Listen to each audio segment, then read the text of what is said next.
भीती होती आणि तीच वेळ आता परत आलेली.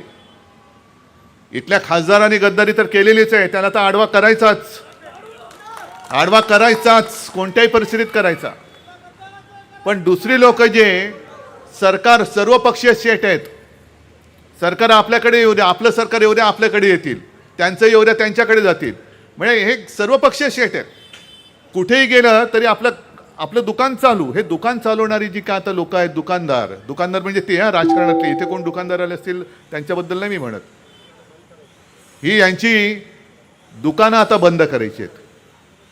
कारण तुम्हाला आम्ही निवडून देत आलो, पण निवडून दिल्यानंतर मला तर आश्चर्य वाटलं. आता संजोगजी तुम्ही सांगितलं की इकडे ग्रामीण रुग्णालय नाही, म्हणजे मला लाज वाटते. हा गद्दार कोणी एकेकाळी शिवसैनिकांनी, म्हणजे तुम्हीच त्याला निवडून दिला होता, पण त्याला ग्रामीण रुग्णालयाचा एक विषय सोडवता नाही आला.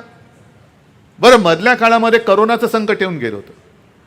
कर्मधर्म संयोगाने म्हणा किंवा काही म्हणा, त्या जगावरती आलेल्या आणीबाणीच्या काळामध्ये आपल्या महाविकास आघाडीचं सरकार आणि मुख्यमंत्री म्हणून मी होतो. संपूर्ण राज्याची जबाबदारी माझ्या खांद्यावरती होती, तुम्ही सगळे माझ्यासोबत होतात. म्हणूनच देशाला कौतुक वाटेल, अभिमान वाटेल असं काम हे महाराष्ट्राने करून दाखवलं, कारण तुम्ही सगळे सोबत होता. आणि त्यावेळेला एक हॉस्पिटल्स असतील,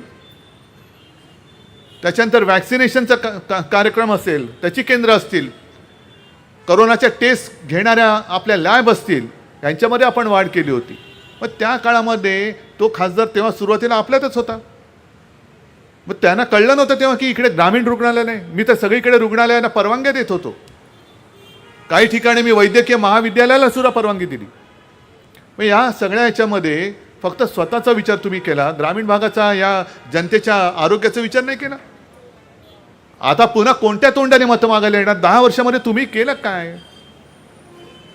अगदी काल सुद्धा जो एक कार्यक्रम झाला ज्याच्यामध्ये संजय राऊत तुम्ही बोलला की मी एक घोषणा दिली की आपकी बार भाजपा तडीपार करायचंच आहे, करणारच.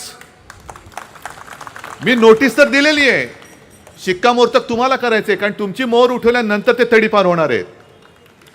हे शिक्कामोर्तब करण्याचं काम तुम्ही करायचं आहे. कारण आजपर्यंत एवढा खोटारडा पक्ष हा देशाच्या राजकारणामध्ये कधी जन्माला नव्हता आला. 2014 साली त्यांनी ज्या काय थापा मारल्या होत्या, बरं काल सुद्धा मी बोललो, आज पुन्हा बोलतो, 10 वर्षामध्ये केलं काय? ज्या काँग्रेसच्या काळापासून चालू होत्या त्या योजना, त्यांचंच काही ठिकाणी नामांतर केलं, काही ठिकाणी रेल्वे स्टेशनचं नामांतर केलं.